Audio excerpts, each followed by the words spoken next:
Halo Ngominers, apa kabar? Kembali berjumpa. Nah, kali ini seperti biasa aku bikin konten yang membahas jalannya pertandingan tapi lebih dari sisi teknisnya dibandingkan yang konten sebelumnya itu kan bahas wawancara lah, interviewnya itu lebih seperti kayak penerjemah kan, aku dengan sedikit-sedikit komentar. Nah, sekarang baru ini hampir full lah komentar. Nah, tapi tentunya sebelum kita bahas jalannya pertandingan, aku mau bahas satu komentar menarik dari coachnya Empoli, si siapa namanya ini? Davide Nicola. Nah, ini tentang gol pertama Inter. Aku langsung saja ini kan ya biar nggak bacain. Tadi kan sudah banyak banget bacain ini bacain berita. Sekarang aku mau sampaikan langsung. Jadi intinya yang bukan diperdebatkan sih, yang dibahas itu adalah dia tidak setuju dengan keputusan atau bagian dari keputusan wasit pada gol Di Marco itu. Nah, kenapa ini? Itu tidak ada intervensi VAR, tapi yang dimaksud dengan intervensi VAR ini bukan pada posisi Di Marco offside atau tidak, melainkan pada posisinya Thuram. Kalau kawan-kawan ingat itu dalam build up menuju proses gol itu ada umpan through pass dari Pavard ke arah Thuram. Nah, itu sempat menjadi polemik apakah Thuram itu offside atau tidak. Tapi yang terjadi adalah begini, VAR tidak dilibatkan. Pertimbangannya adalah, aku sekali lagi ini aku baca dari beritanya lah. Kenapa VAR tidak dilibatkan? Karena bola itu sempat di-clearkan atau sempat direbut oleh pemain Empoli. Nah, kemudian direbut lagi oleh pemain Inter. Nah, sehingga dari sisi ini dianggap permainan itu sudah memasuki fase baru. Jadi tadi itu offside atau enggak itu sudah tidak relevan lagi karena sudah play, apa istilahnya, bukan play on ya. Maksudnya udah sempat direbut lah bolanya oleh Empoli, tapi kemudian Inter bisa ngerebut lagi. Walaupun nantinya pun ternyata memang Thuram itu tidak offside, sempat dilihatin di replaynya kan. Tapi yang tidak disetujui oleh coachnya Empoli ini adalah dasar dari pertimbangannya itu kenapa VAR itu tidak dilibatkan. Bukan offside atau tidaknya, tapi pertimbangannya. Nah, tapi dia bilang ya saya nggak setuju dengan pertimbangan itu, tapi ya seperti biasa kami menerima karena walaupun bagaimana memang dari segi penampilan ya jelas harus diakui Empoli kalah kelas dibandingkan Inter kemarin. Itu sih ya hal yang menarik buat aku bahas sebelum kita bahas teknis pertandingan. Nah, sebelum pertandingan ini kawan-kawan pasti sudah tahu banyak suara-suara sumbang yang kalau suara sumbang ini berasal kalau berasal dari luar Inter itu kan wajar lah. Kalau suara sumbang dari fansnya Milan atau fansnya Juve itu wajar saja. Tapi banyak justru suara sumbang ini berasal dari fans Inter sendiri. Kenapa? Kalau aku sih ngeliat ini ada wajar tapi ada nggergetannya juga. Yang pertama wajar karena kita berturut-turut kecewa. Yang pertama kecewa dari tersingkirnya Inter Milan dari Liga Champion. Dan sebenarnya tersingkirnya Inter Milan itu kan bukan karena kita kalah permainan, bukan karena kita kalah kelas, tapi kalah penalti. Nah, namun pada kenyataannya justru karena kalah penalti ini tersingkirnya itu jadi lebih menyakitkan lagi. Jadi ya kita ini kayak anggaplah singa yang luka gitu ceritanya kan. Nah, kemudian setelah tersingkir lawan Atletico Madrid itu lagi-lagi kita seri lawan Napoli. Nah, seri lawan Napoli ini sebenarnya kan aku sudah sempat bahas bahwa ini adalah hal yang wajar karena Inter kelelahan, selang cuma 3 hari mainnya 120 menit dan bla bla bla, nggak usah lah aku ulangi lagi. Apalagi lawan Napoli itu kita memimpin duluan, kena comeback pastilah kecewanya lebih kalau dibandingkan misalnya kita ketinggalan dulu dari Napoli kemudian di menit-menit terakhir kita bisa menyamakan 1-1, pasti orang lebih bersyukur kan. Itu yang pertama. Yang kedua, apalagi itu berasal dari kesalahan sendiri. Kalau nggak salah itu Bastoni pas corner, Bastoni tahu-tahu mendarat di kepalanya Juan Jesus terus gol. Nah, itu adalah episode yang tidak mengenakan kan karena tambahan lagi di tahun 2024 ini kita terus-terusan menang dan menangnya itu gede-gede. Kecuali pada saat lawan Juventus saja menangnya kan cuma 1-0 kan. Nah, habis kita terus-terusan menang kita tuh mulai kayak agak jumawa. Wah, nggak ada tim yang bisa ngalahin Inter. Toto kalah lawan Madrid, Atletico Madrid. Toto habis itu seri lagi. Jadi kayak kita diterbangkan tinggi kemudian dibanting ke tanah. Nah, ini yang aku bilang wajar. Tapi di sisi lain ada yang ketidakwajaran juga. Aku sudah bahas bahwa permainan Inter fine-fine saja. Lain kalau kita kalahnya itu mainnya jelek. Atau seri lawan Napoli mainnya jelek. Wajar kita was-was. Tapi aku ngeliat mainnya kita oke-oke aja.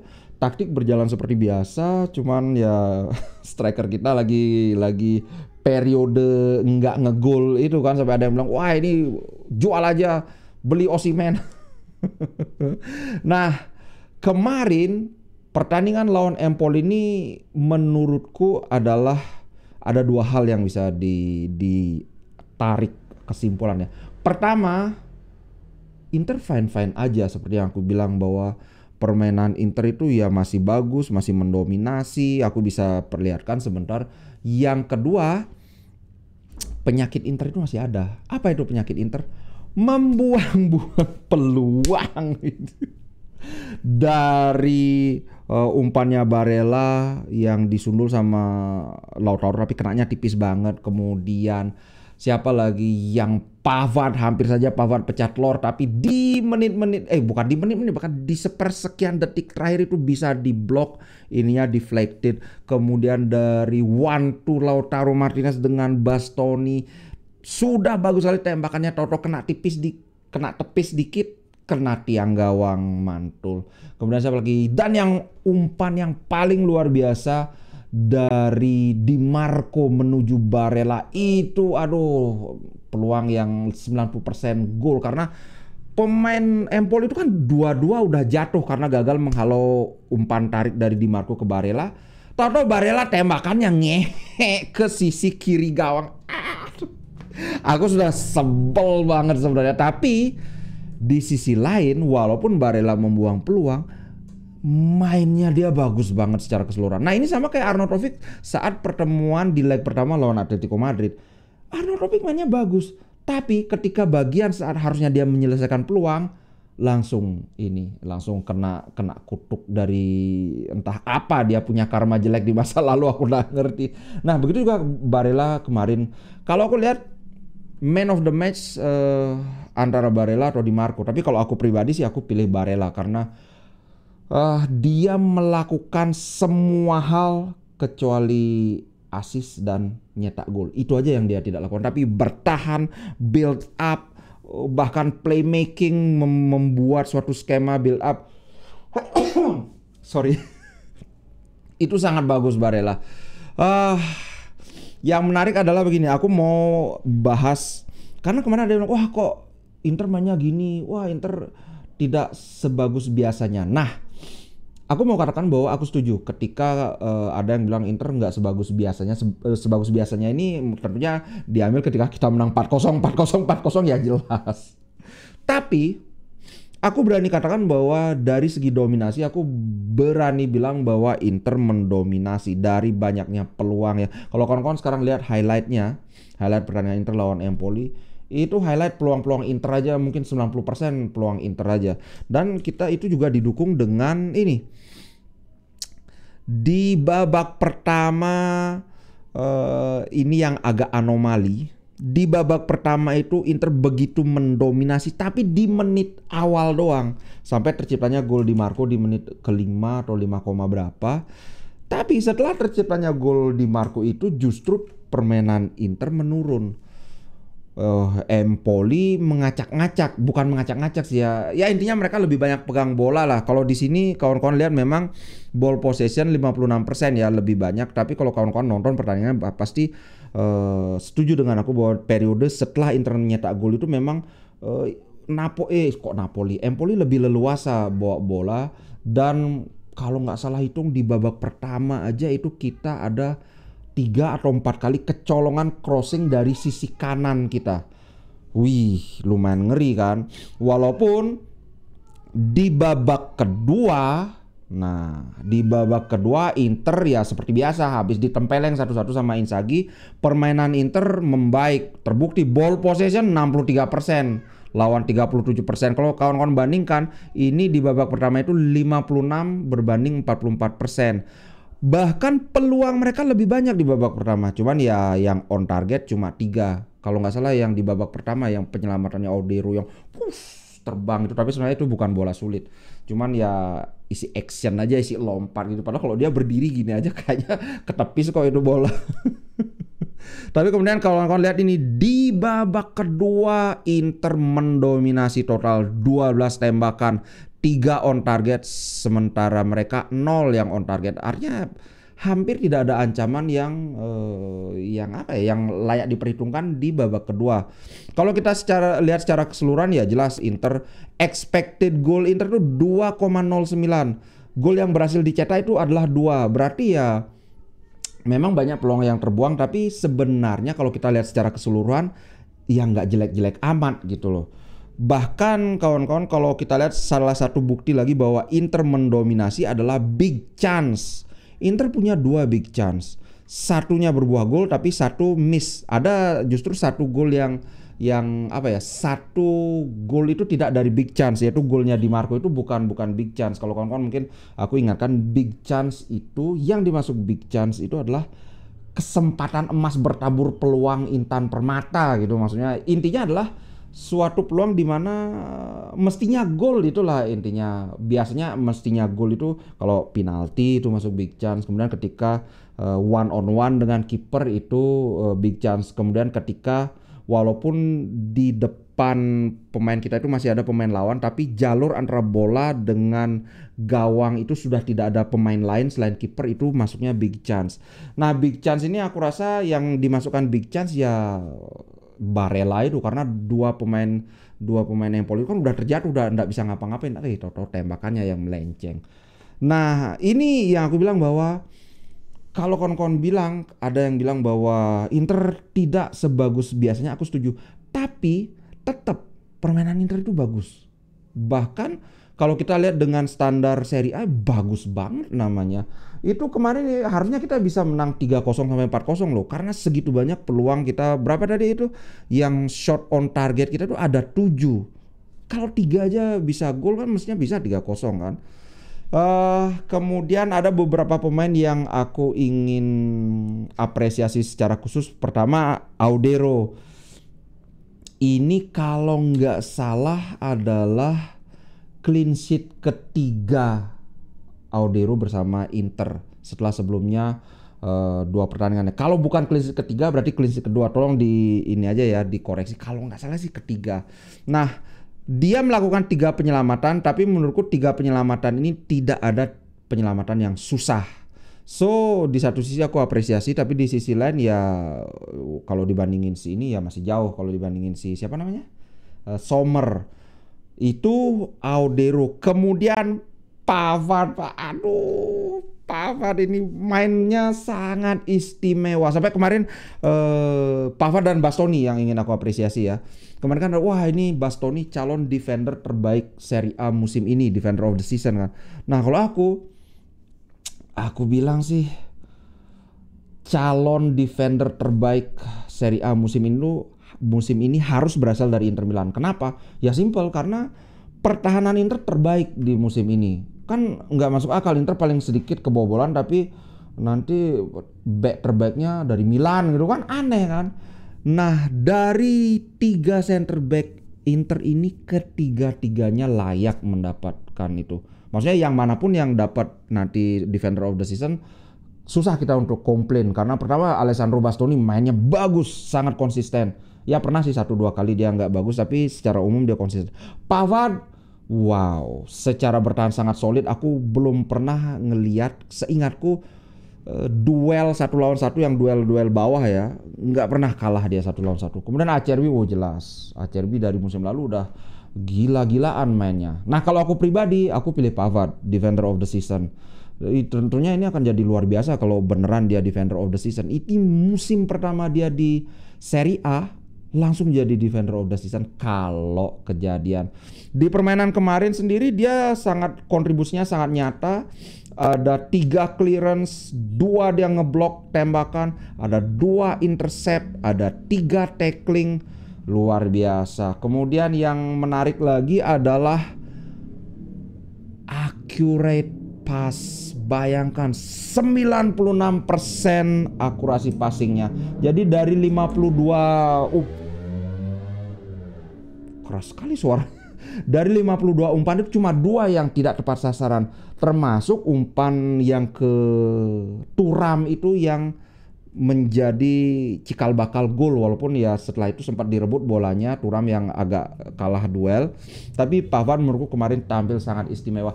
Hampir saja dia pecah telur. Hampir lagi dikit. Siapa namanya itu yang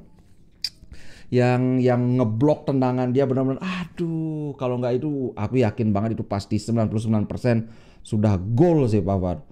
Tapi tetap walaupun dia tidak ngegol, tidak bikin assist, kontribusi dia sangat luar biasa. Nah, kemudian yang kedua yang Barella sudah aku bahas, bagiku Barella man of the match. Walaupun yang ngegol Di Marco, tentu saja Di Marco mainnya bagus banget. Lautaro Martinez nih, kan kemarin muncul lagi, wah Lautaro bapuk, wah nggak pernah ngegol, wah lu guys. Lautaro tuh kemarin mainnya bagus loh bro. Dia main 77 menit melakukan 39 sentuhan. Ini kan berarti dia sangat terlibat, terutama karena dia sangat banyak turun ke bawah. Kalau kita bandingkan mungkin Marcus Thuram yang tidak terlalu bagus. 39 sentuhan Marcus Thuram cuma 30. Hebatnya ada 4 key pass. Umpan kunci dari Lautaro itu ada 4, sementara Thuram 0. Umpan kuncinya adalah umpan yang setelah diumpan itu di shooting, cuman gagal berbuah jadi gol gitu sih. Jadi assist yang gagal gitu. Ada 4 loh, coba ini 4-4-nya berhasil itu. Berapa sudah ngegol Inter?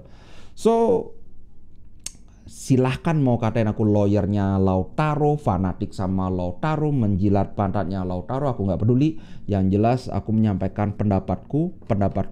Lautaro bermain sangat bagus. Dia tidak ngegol pun sumbangsih dia itu sangat nyata bagi keseluruhan permainan tim. Kemudian siapa lagi? Hakan. Kemarin Hakan menurutku tidak terlalu istimewa, tapi ya tetap standarnya Hakan, tetap nggak ada regista lain yang lebih bagus dari Hakan di Serie A. Ingat ya, di Serie A ya, biar nggak dibilang sombong nanti. Nah, kemudian tentu saja Dumfries dan Alexis Sanchez, super sub kita. Aku bilang, wih Dumfries ini hoki. Beberapa nggak sampai 2 menit apa 3 menit kemudian beneran dong crossing mendatar andalannya Dumfries menemukan Sanchez. Sanchez tidak terjaga, walaupun sebenarnya tembakannya Sanchez itu nggak bagus. Tembakan Sanchez itu bolanya mantul tung dan malah mendekati kiper. Kebayang nggak? Misalnya ini Sanchez di sini, kipernya di sini, bola ditembak, bola itu malah ke arah sini. Untung kipernya sudah mati langkah kan. Tapi ya at least tetap gol. Mau golnya jelek, mau tembakannya bagus, tembakan super, yang penting udah gol, tetap nilainya 1. Bagus sih. Alexis Sanchez kemarin secara overall menurutku mainnya sangat bagus. Cuman ya lagi-lagi terlihat secara fisik dia udah nggak bisa duel 1 lawan 1. Paling yang tersisa dari seorang Sanchez adalah visi bermain dia, bagaimana dia bisa membagi bola, bermain seperti seorang second striker, atau kalau dulu namanya fantasista, ada komiknya itu di Jepang. Kemudian Aslani, Aslani semakin matang, semakin percaya diri aku lihat, berani menjaga bola, hampir tidak ada kesalahan yang aku lihat dari Aslani kemarin. Cuman ya ada kemarin yang bilang wow, sejak Aslani main permainan Inter makin bagus. Ya, terus terang aja ya, tapi kalau Aslani dimainkan dari babak pertama belum tentu, karena Aslani main kan pemain-pemain Empoli sudah pada capek. Maksudku adalah begini, kelasnya Aslani itu masih di bawah Hakan. Cuman mungkin kemarin dia tampil bagus, itu sangat terbantu dengan kondisi fisik Empoli yang sudah lelah. Dan sama seperti aku bilang dulu ketika Aslani main bagus, jangan terkejut kalau nanti Aslani main jelek, dan kemudian pertandingan berikutnya kan Aslani jelek mainnya. Itu wajar saja. Yang jelas kita lihat progresnya tuh kan begini, set turun lagi, naik turun lagi, tapi secara overall dia tetap naik gitu sih bro. Kemudian Fratesi lagi, aku bilang Fratesi pemain yang hokinya sangat gede. Kemarin kan hampir ngegol, cuman tembakan dia meleset sedikit, kena bola jadi glutuk-glutuk gitu bolanya. Kalau udah itu kan udah 3-0 kita menang. Intinya adalah kalau kita lihat Serie A table. Oh ya, sebelum itu aku mau lihat hal yang menarik. Di Marco mungkin wingback tersubur saat ini di Serie A. 5 gol 6 assist kalau kita bandingkan dengan back kiri yang bagus juga yaitu Theo Hernandez. 5 gol 3 assist. Jadi kalah dia 3 biji ya. Asisnya kalah 3 biji kalau jumlah golnya sama. Kemudian Kostic ini yang Inter sempat mengincar tapi ternyata nggak jadi ya, untung aja nggak jadi. 4 assist udah itu doang. Padahal ini Kostic ini adalah winger loh. Kalau nggak jadi winger dia jadi gelandang kiri. Tapi ya namanya permainan Juventus kan memang lebih defensif. Ya wajar aja pemain mereka nggak banyak cetak assist, nggak banyak nyetak gol juga. Gitu sih bro. Nah, karena semua pertandingan semua pertandingan di Giornata ke-30 sudah dimainkan kecuali ini aja. Fiorentina kan pertandingan sebelumnya yang tunda lawan Atalanta, tapi kalau yang Giornata ini sudah semua dimainkan. Inter ada di puncak dengan 79 poin. Di bawahnya ada Milan yang kedinginan di posisi kedua dengan 65 poin, selisih 14 poin. Skenarionya adalah tetap jika Inter ini kan setelah lawan Empoli, Inter akan menghadapi Udinese di tandang. Itu tanggal berapa nih? Tanggal 8, seminggu lagi. Kemudian lawan Cagliari tanggal 14, 6 hari kemudian ya, seminggu kemudian juga. Inter main seminggu sekali kan enteng banget. Barulah lawan AC Milan di tanggal 22. Nah, yang ingin aku mungkin bahas adalah jika Milan terus menang, kemudian Inter juga terus menang, maka pada pertandingan Inter lawan AC Milan, kalau Inter bisa menang, ya sudah, Inter akan merayakan Scudetto di kandangnya AC Milan. Jadi itu pertandingan ketiga setelah ini ya, kan lawan Udinese, Cagliari, dengan perhitungan bahwa kedua-duanya sama-sama menang. Tapi kalau ada kepleset ya beda lagi nanti perhitungannya. Yang jelas sekarang selisih poin itu 14 dengan sisa 8 pertandingan lagi. Inter kalau aku nggak salah hitung kemarin kan perlu 14 poin untuk mengunci gelar juara. Nah sekarang karena sudah 3 poin keambil, berarti tinggal 11 poin. Kalau Inter bisa mendapatkan 11 poin, 79 tambah 11 itu kan jadi 90. Maka ya udah kekunci secara matematis, nggak bisa lagi dikejar oleh AC Milan. 11 poin ini kan berarti kita harus menang 3 kali. Kemudian seri 2 kali kan dapat 11 poin. Berarti kita masih punya jatah seri 2 kali nih. Kalau kita seri 2 kali tapi kemudian menang 3 kali, kita bisa juara. Tapi kalau lebih gampang lagi kalau kita menang 4 kali, cuman nggak perlu menang sampai 4 kali. Kalau kita menang 3 kali berturut-turut, kita akan menang. Kenapa kok beda katanya perlu 11? Loh, karena kan yang ketiga ini kita lawan Milan. Karena kalau kita menang kan otomatis Milan kalah.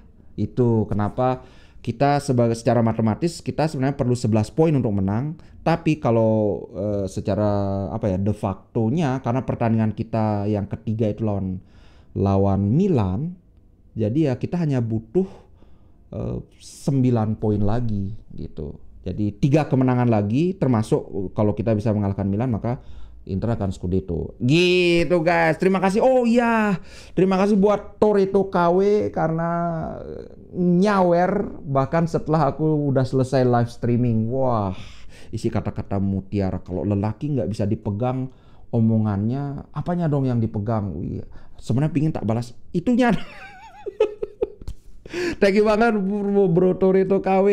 Mantap, semoga next time kita bisa ketemu lagi.